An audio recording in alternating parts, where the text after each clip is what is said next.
Everyone, আসসালামু আলাইকুম। Welcome back to my channel. আজকে আমি আপনাদের সাথে শেয়ার করব দারুণ মজার একটা বিকালের নাস্তার রেসিপি। একটা মিক্সিং বলে নিয়ে নেব সেদ্ধ করে রাখা আলু। একটা কাঁটা চামচের সাহায্যে ভালোভাবে আলুটা ম্যাশ করে নিচ্ছি। দিয়ে দেব পেঁয়াজ কুচি, কাঁচামরিচ কুচি, 1 চামচ চাট মশলা, 1/2 চামচ ম্যাগি মশলা আর স্বাদ মতো লবণ। এখন হাত দিয়ে ভালোভাবে মিশিয়ে নেব। যেহেতু আলুটা একটু নরম, তাই এর মধ্যে দিয়ে দেব হাফ বাটির মতো ময়দা। আবারও হাত দিয়ে ভালোভাবে মিশিয়ে নিয়ে শক্ত একটা ডো বানিয়ে নিচ্ছি। দেখেই বুঝতে পারছেন কতটা শক্ত হবে। এবার হাতে সাদা তেল লাগিয়ে নিয়ে কাটলেটের শেপ দিয়ে দিচ্ছি। আমি আমার পছন্দ মতো বানিয়েছি, আপনারা চাইলে আপনাদের পছন্দ মতো যে কোনো শেপ দিয়ে নিতে পারেন। একটা বাটিতে একটা ডিম ফাটিয়ে নেব।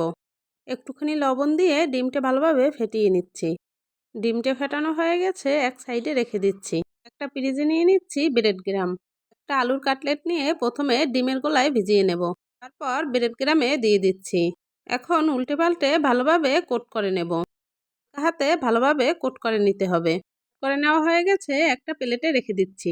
একটা কড়াইয়ে সাদা তেল গরম করে আলুর কাটলেটগুলো একে একে দিয়ে দিচ্ছি। এক সাইড ভাজা হয়ে গেলে উল্টে দেব। এভাবে উল্টে পাল্টে আলুর কাটলেটগুলো ভালোভাবে ভেজে নিচ্ছি। এই কাজটা কিন্তু খুব সাবধানে করতে হবে। ভেজে নেওয়া হয়ে গেছে, একটা স্টেইনারে করে তেল ঝরিয়ে একটা পিরিজে তুলে নেব। আলুর কাটলেটগুলো উপর থেকে কিন্তু একেবারে ক্রিস্পি হয়েছে। নাস্তাটি দেখতে যেমন, খেতেও কিন্তু মাশাআল্লাহ দারুণ হয়েছে। তোমরাও কিন্তু বাড়িতে ট্রাই করবে। যারা আমার চ্যানেলটি সাবস্ক্রাইব করনি, সাবস্ক্রাইব করে দেবে। পাশে থাকা বেল বাটনটি প্রেস করে দেবে। রেসিপিটি ভালো লাগলে একটা লাইক করে দেবে। সবাই খুব ভালো থাকবে। আল্লাহ হাফেজ।